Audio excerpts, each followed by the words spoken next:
So what we have today is at approximately 1:35 a.m. this morning, our officers responded to a shooting just occurred at the 4200 block of Madden, Madden Lane, which is in the southeast part of town.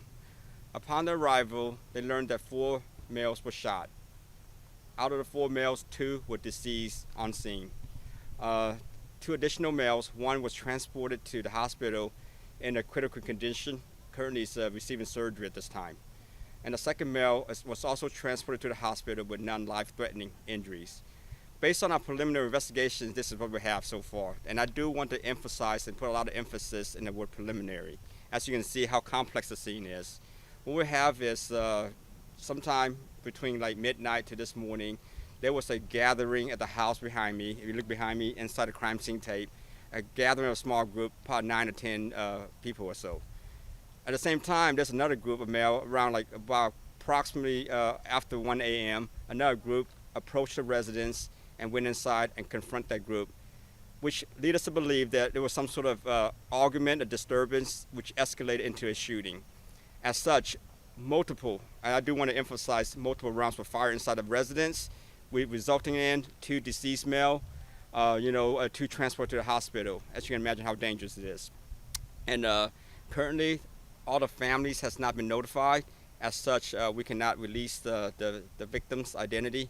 But we are able to confirm that out of the four victims, including the two deceased, they're between the age of 17 to early 20s or so. So with that said, I will open for any questions.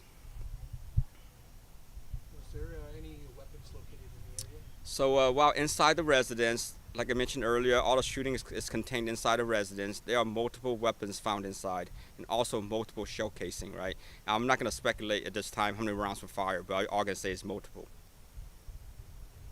The group that showed up, were they like per se uninvited, or did they just come show up? So it is believed, and I do want to mention again, and remind everyone this is preliminary. We still have a lot of evidence to go through. It appears that they are all acquaintances. They know each other, and at this time, we don't know they're invited or uninvited, but that's going to be part of the investigation. What we have is our homicide investigators are currently on scene processing and investigating the crime scene, along with our partners with the Houston Forensic Science Unit is also here collecting evidence and processing the scene. As you can imagine, there are multiple victims involved, and there are families involved, and the commander behind me, Commander Collins, has also contacted our victim services, which will be responding to provide some services to the victims who are involved in the scene.